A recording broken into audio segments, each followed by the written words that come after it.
Assalamualaikum warahmatullahi wabarakatuh. Bagaimana kabarnya anak-anak pada hari ini? Alhamdulillah. Baik semuanya ya?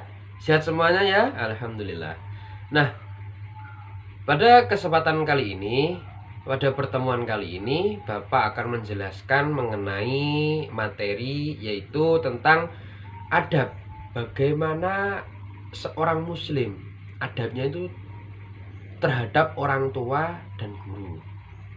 Meskipun pembelajaran kita masih daring atau online, tapi tak apalah ya anak-anak, kita tetap semangat terus meraih ilmu yang sangat bermanfaat. Allahumma amin. Nah, sebelum pembelajaran kali ini kita mulai, marilah kita berdoa dulu. Seperti biasanya, kita berdoa dengan suratul Al-Fatihah, langsung dilanjutkan baca doa sebelum belajar. Berdoa mulai. A'udzu billahi minasyaitonir rajim. Bismillahirrahmanirrahim. Alhamdulillahi rabbil alamin. Arrahmanir rahim. Maliki yaumiddin. Iyyaka na'budu wa iyyaka nasta'in. Ihdinas siratal mustaqim. Siratal ladzina an'amta 'alaihim ghairil maghdubi 'alaihim waladdallin. Amin. Bismillahirrahmanirrahim. Raditu billahi rabba wa bil islami dina wa bi muhammadin nabiyya wa rasula. Rabbi zidni ilma warzuqni fahma. Amin ya rabbal alamin. Alhamdulillahirrabbilalamin. Kita sudah melakukan doa sebelum belajar. Semoga pembelajaran kita diberi berkah oleh Allah Subhanahu wa ta'ala. Allahumma amin. Ya, anak-anak kelas 8 Madrasah Sanawiyah yang saya cintai, Bapak akan menjelaskan materi yaitu tentang adab seseorang muslim terhadap orang tua dan guru.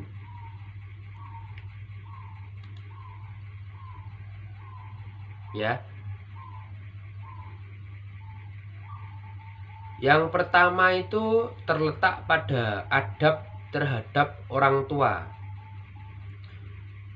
Perlu kita ketahui anak-anak bahwa kedua orang tua itu merupakan sebuah sebab adanya kita, sebab adanya manusia. Karena mereka kita terlahir, karena mereka kita ada di dunia. Keduanya itu telah merasakan kelelahan karena mengurus kita dan menyenangkan kita.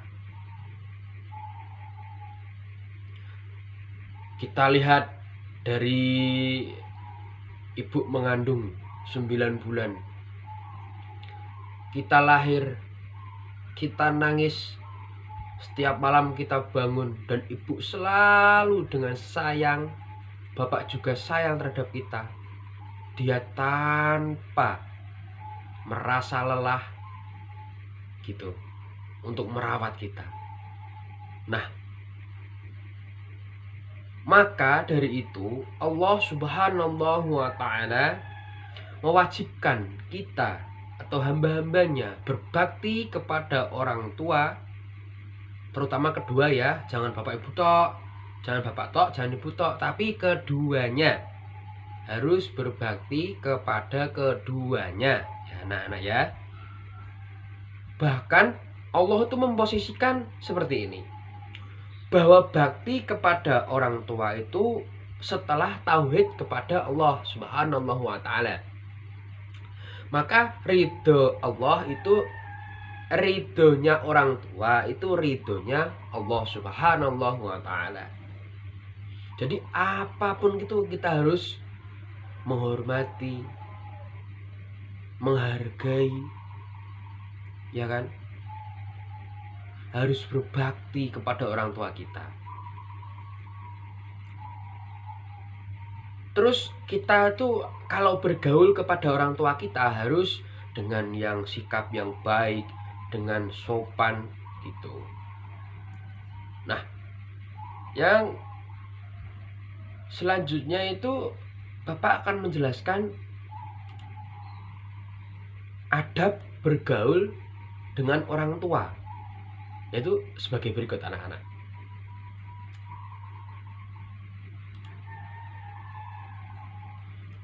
Bahwa kita dalam bergaul itu harus mempunyai etika, harus mempunyai batasan-batasan kepada orang tua kita. Karena derajatnya itu kita tuh harus berbakti, harus menghormati, harus menghargai pada orang tua kita. Yaitu diantaranya tadi adabnya untuk bergaul kepada orang tua ialah yang pertama itu selalu mencintai dan memberi kasih sayang terhadap kedua orang tua kita, anak-anak. Itu harus selalu kita mencintai dan memberi kasih sayang terhadap orang tua kita.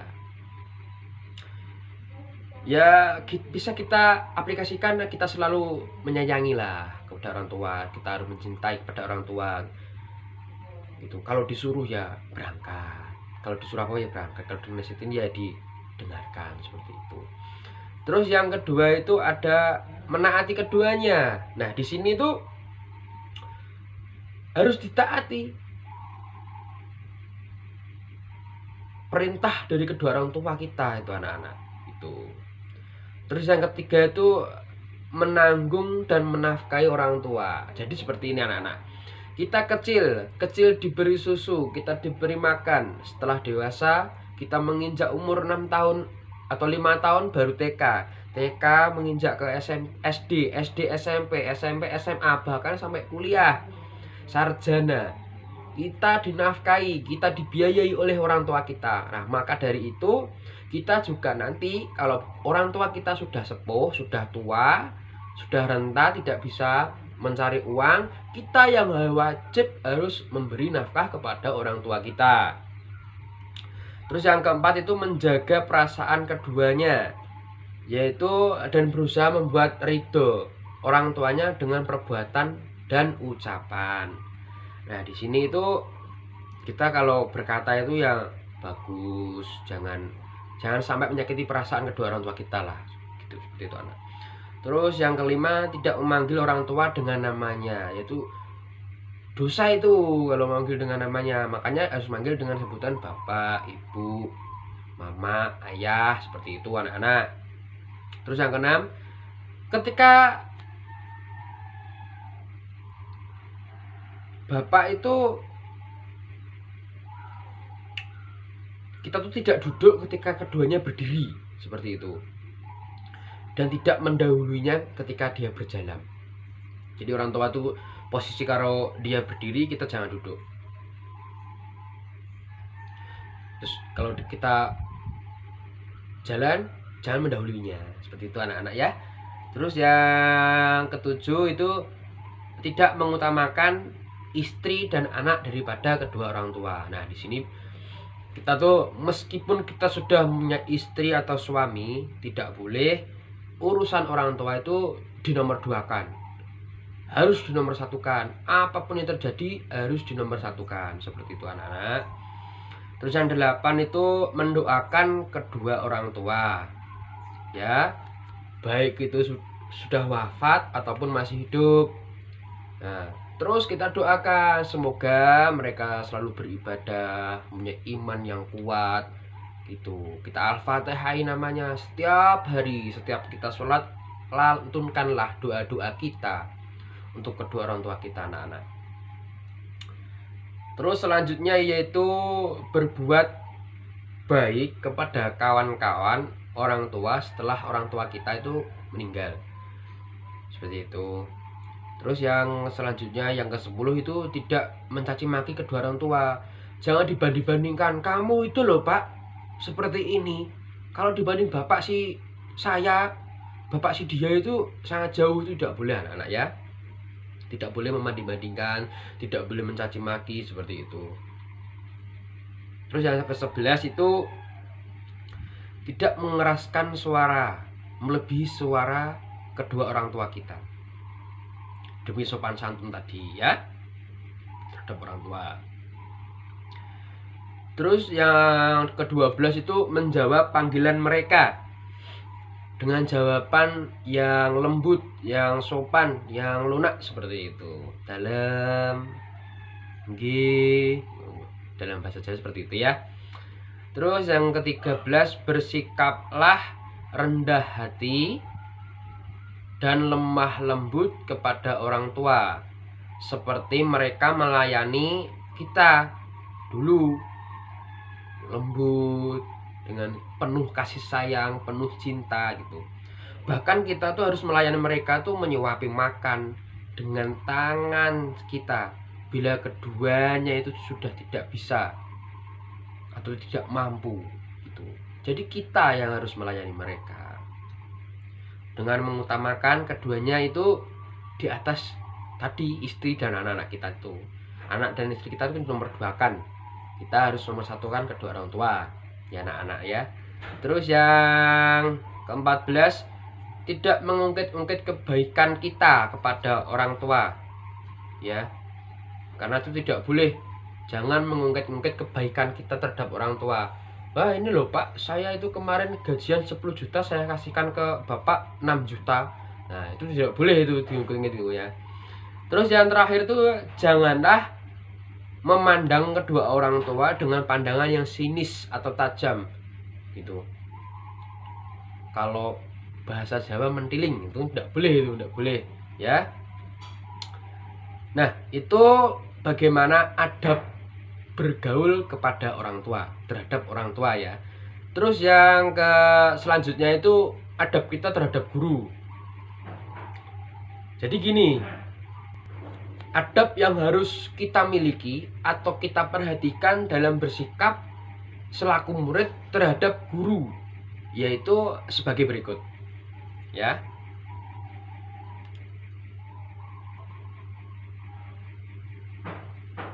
Sebelum kita membahas adabnya, saya Bapak akan membahas dulu apa toh adab terhadap guru itu.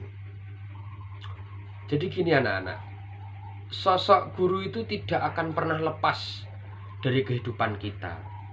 Mulai dari kita kecil, dari kita TK, dialah yang selalu membimbing kita dalam sekolahan ya gitu.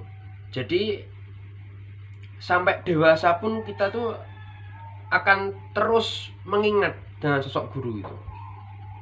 Seseorang guru itu kan yang digugu dan ditiru.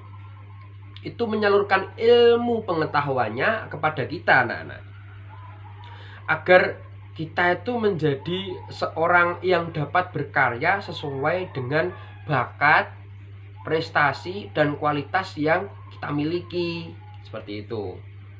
Nah, dengan perannya itu yang sangat besar dalam kehidupan kita, kalau sudah mendidik kita, maka guru wajib itu juga wajib dihormati seperti orang tua kita. Karena kalau di sekolahan orang tua kita ya guru tersebut, seperti itu. Maka dari itu adabnya terhadap guru itu seperti ini anak-anak. Yang pertama itu harus menghormati dan menghargai guru. Ya, nggak boleh mengejek, itu nggak boleh, itu harus menghargai dan menghormati. Terus yang kedua, tidak mencari-cari kelemahan dan kesalahan guru kita. Meskipun mereka mempunyai kelemahan dan kesalahan, tidak usah dicari-cari. Karena semua manusia sifatnya mempunyai kelemahan dan mempunyai kesalahan. Terus yang ketiga, tidak menggibahnya atau membicarakannya. Ya. Bahkan itu kalau ada teman-teman kita yang menggibahinya, kita larang. Jangan seperti itu, tidak boleh, itu guru kita, seperti itu. Terus yang keempat itu mendoakan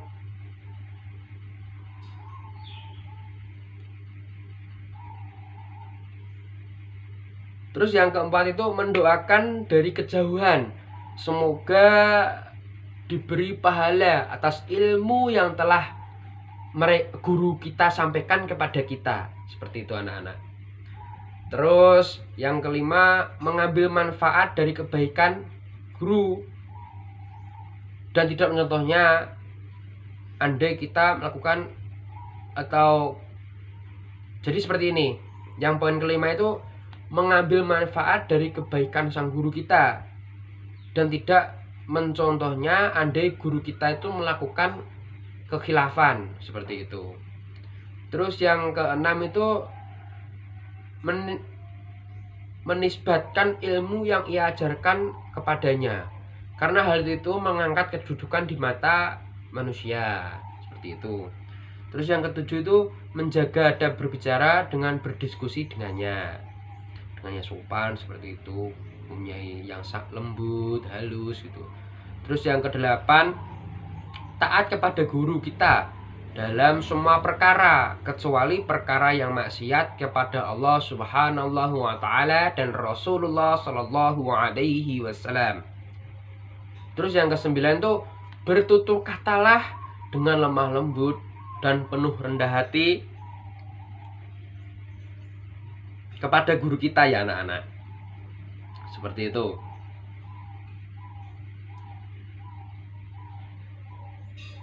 Dengan sikap rendah hati itu, maka ilmu yang disampaikan dari guru terhadap kita maka akan mudah masuk dalam diri kita, dalam diri murid itu seperti itu anak-anak. Terus yang ke-10 itu meminta izin kepada guru apabila berjumpa dan senantiasa hormat kepadanya. Itu ya, yang ke-10 itu meminta izin kepada guru kita untuk bertanya atau pergi dari majelis, memberi salam kepada guru kita apabila berjumpa dan senantiasa hormat kepadanya. Terus yang terakhir itu memberi perhatian besar dalam pengajaran guru dengan sopan dan senantiasa dalam keadaan tenang. Jadi kita tuh kalau diberi materi, di saat diajar kita harus memperhatikan dengan seksama, yaitu dengan fokus, tidak boleh main sendiri. Seperti itu ya anak-anak. Jadi nggak boleh itu bermain sendiri di saat guru menerangkan materi seperti Bapak Bambang seperti ini ya. Gitu, tolong didengarkan, diresapi, ilmunya digunakan untuk kehidupan sehari-hari. Nah, seperti itu materi yang Bapak sampaikan pada pertemuan di pagi hari ini. Nanti anak-anak Bapak beri tugas, ada soal di WA group, tolong dikerjakan. Dan jangan lupa harus presensi nama dan nomor absen anak-anak ya. Ya, cukup sekian. Wassalamualaikum warahmatullahi wabarakatuh.